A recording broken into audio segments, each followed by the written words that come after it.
Icyo mvuga ni igitero Ukraine yagabye hafi y'inyanja ya Caspian.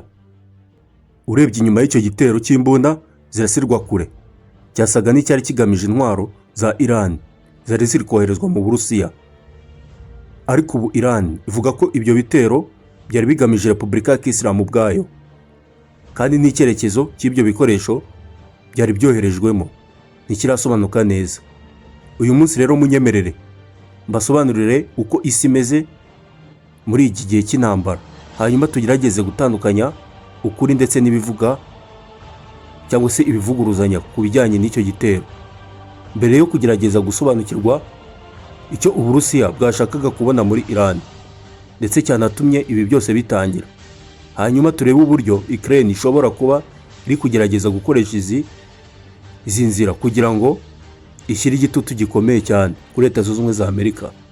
Ariko mbere na mbere y'uko dutangira, reka tubanze dusubire inyuma gato. Mu by'ukuri nta gushidikanya ko isi iri mu bihe bikomeye by'intambara.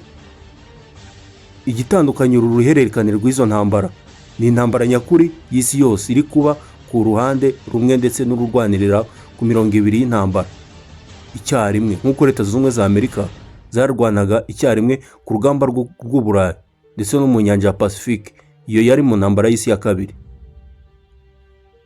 Mu buryo bunyuranye nibyo koko amezi 5 arashize yaranzwe n'iyi ntambara ebyiri zigiye zitandukanye zihurizwa gusa ku nkunga y'ibikoresho Ukraine ubwayo irwana n'Uburusiya ifashijwe cyangwa se itewe inkunga n'ibihugu by'Uburayi, ndetse ikanahabwa ubufasha bukomeye cyane buke cyane ku rwego rw'ubutasi na Leta Zunze Ubumwe za Amerika ndetse no ku butegetsi bwa Donald Trump.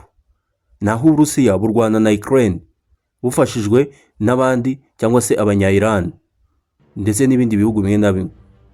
Hagati aho Israel na Leta Zunze Ubumwe za Amerika birwana na Iran bifashijwe n'inkunga nkeya itangwa n'ibihugu bimwe by'i Burayi, ndetse na Ukraine ifasha abafatanyabikorwa bayo bo mu gihugu cyangwa se by'Abarabu mu kwirinda indege za drones za Iran. Hagati aho Iran yakira inkunga yo iturutse mu Burusiya, nabwo cyane mu rwego rwo gusangira amakuru y'ubutasi. Icy'ingenzi ni uko kugeza ubu tutarabona ibintu nko kuba ingabo z'Uburusiya ziri ku butaka bwa Iran zitanga ubwirinzi mu kirere cyangwa se indege z'intambara za Leta Zunze Ubumwe za Amerika zicunga icyo kirere cya Ukraine. Ibyo bitugeza ku byabaye mu mpera z'icyumweru gishize, ubwo indege za drones za Ukraine zakoze urugendo rw'ibirometero birenga 1000 kugira ngo zigabe ibitero bikomeye cyane ku ntego zari ziri mu nyanja ya Caspian. Mu kanya ndagaruka ku makuru avuguruzanya yerekeye icyo gitero. Mu by'ukuri kuri ubu ndashaka kwibanda ku buryo Kiev yasobanuye ibyo bitero kuko bifitanye isano n'iki kiganiro cy'intambara ya gatatu y'isi. Nge niko nakise. Hashize imyaka Iran yahaye Uburusiya cyangwa se yarahaye Uburusiya uburyo bwo gukora drones za Shahed zakomeje kugusha umuriro mu mijyi cyangwa se kugaba ibitero bikomeye kuri Ukraine. Kuva icyo gihe ubu Zelensky ari kugaragaza uruhare rukomeye rwa Iran muri ibyo bitero, nkaho Iran ubwayo yarateye Ukraine. Bityo ibyabaye mu mpera z'icyumweru gishize nuko Ukraine yasubije igaba igitero gikomeye cyane kuri Iran.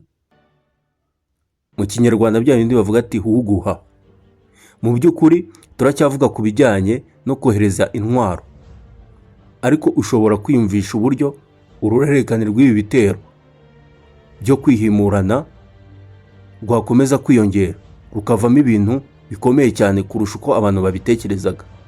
Ibyo bikaba byatuma abanyamateka bo mu gihe kizaza bavuga ko ibyabaye mu mpera z'icyumweru gishize aribyo byabaye intangiriro y'intambara ya gatatu y'isi. Ariko twese tugomba gutegereza cyangwa se tugategereza tukareba niba ibyo bitero bizakomeza koko. Kugira ngo dukomeze kwibanda ku biri kuba ubu ngubu, reka twerekeze ku bitero Ukraine yagabye ku ntego zifitanye isano na Iran hamwe n'izindi ntego zari z'Uburusiya mu nyanja ya Caspian.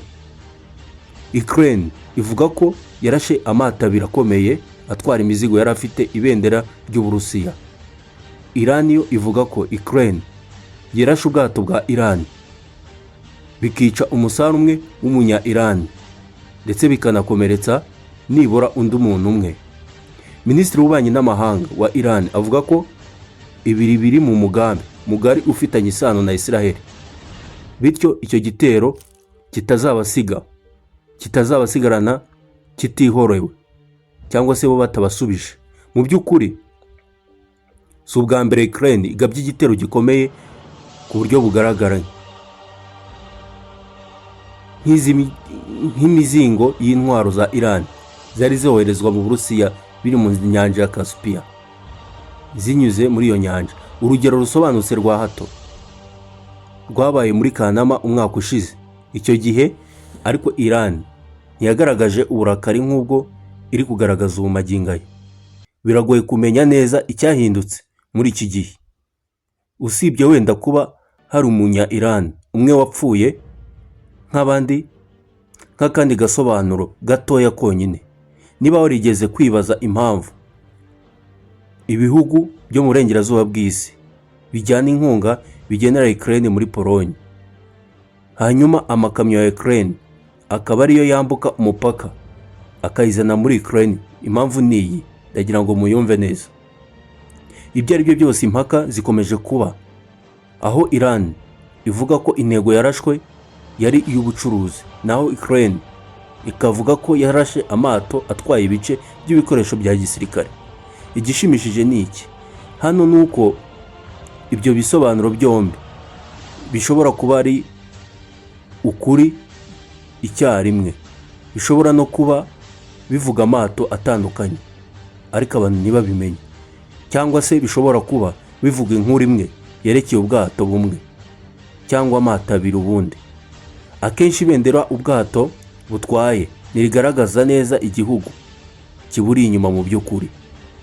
Byongereye kandi ubwato butwara imizigo bushobora kuba bwaratwaye icyarimwe ibicuruzwa by'abasivili ndetse n'ibice by'ibikoresho bya gisirikare. Mu gihe bisa nkaho atari impanuka ko ibi byabaye muri iki gihe, mu cyumweru cyabanje Ukraine yagabye ibitero bikomeye cyane ku bigo bya Wildberries byo gukwirakwiza ibicuruzwa imbere y'Uburusiya cyangwa se imbere hagati mu gihugu. Igice gito cy'ibikorwa bya Wildberries rwa gisirikare, iyo sosiyete yagerageje kuziba icyuho gikomeye cyane cyatewe n'uko igisirikare cy'Uburusiya kidaha abasirikare bacyo ibikoresho bihagije, bityo abaturage basanzwe b'Abarusiya bagatumiza ibikoresho kuri Wildberries kugira ngo babyikoreshereze ubwabo cyangwa se babyohereze inshuti n'abagize imiryango yabo bari ku rugamba muri Ukraine. Ku bantu batitaye ku mategeko agenga intambara, ibiri mu rwego rutavugwaho rumwe cyane. Icyakora biragaragara ko nta bayobozi bo mu bihugu by'uburengerazuba bw'isi twabonye bagaragaza uburakari bukomeye ku bitero byagabwe kuri Wildberries.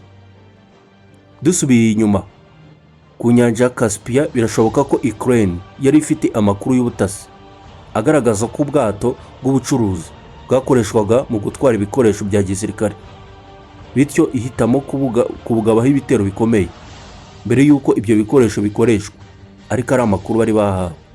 Ntekereza ko Uburayi butazabifata nk'ikibazo gikomeye cyane niba ibyo byarabaye koko mu cyumweru gishize, byarafashwe nk'ibisanzwe. Birakwiye kureba byimbitse ibyo Iran ishobora kuba igiye gukora cyangwa se ikiri gukora mu gufasha Uburusiya.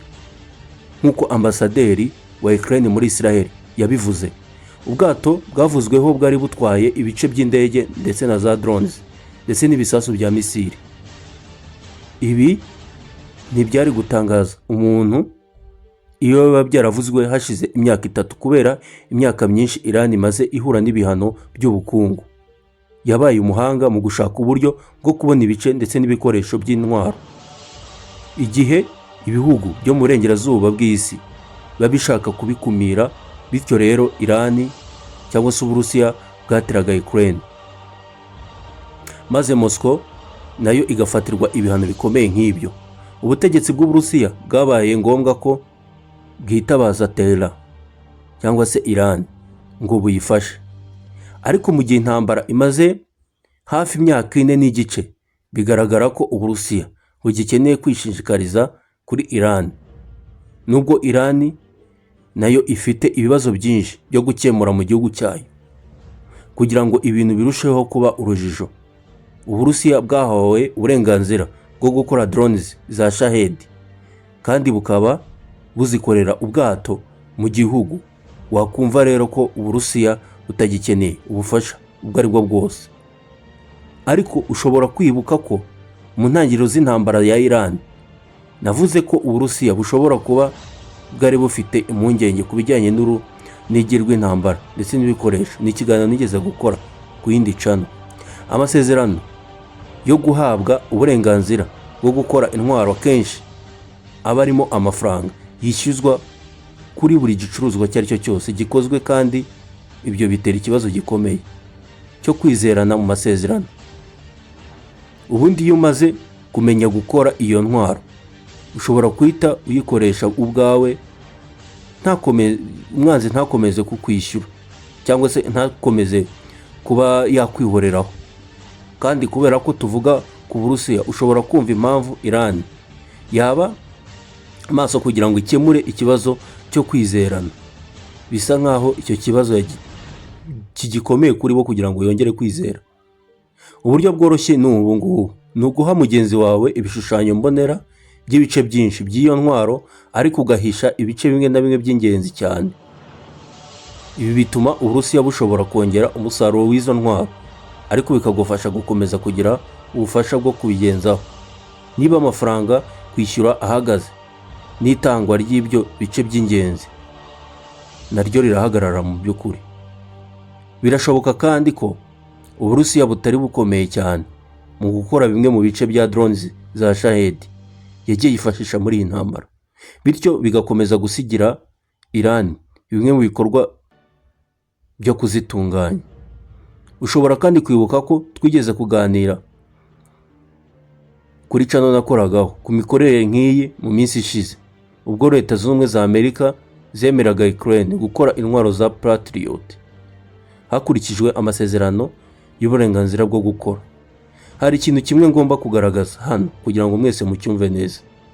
Ubwo ambasaderi nanone yavuze ko ayo mato yavaga mu Burusiya ajya muri Iran. Ndakeka ko ashobora kuba yaribeshye kuri icyo gice kugira ngo amakuru yo mu bitangazamakuru atamwifashishije kenshi, agaragaza ko ibicuruzwa byari bibi kuva mu kindi cyerekezo, ni ukuvuga ko byavaga muri Iran bijya mu Burusiya.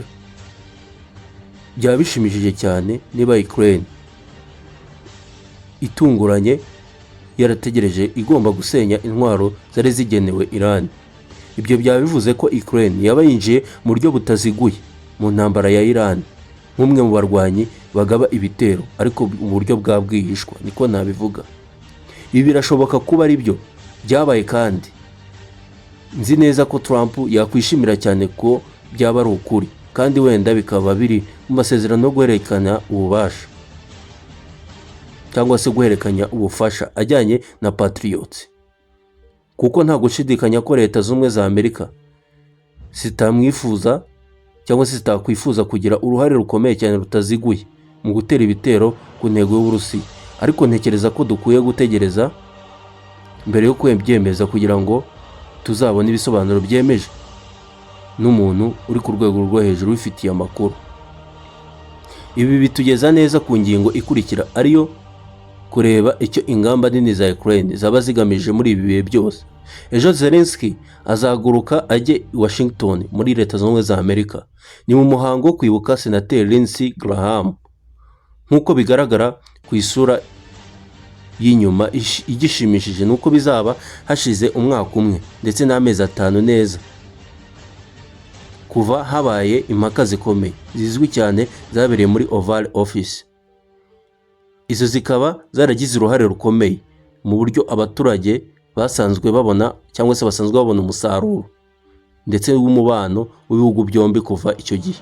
Mu by'ukuri ariko ikindi kiri kuba ni inama ihuza ibihugu bitatu biri mu barwanyi bakomeye cyane mu ruhurirane rw'intambara zigenda zirushaho guhuza. Nk'uko mubibona, Minisitiri w'Intebe wa Israel Benjamin Netanyahu nawe azaba ahari.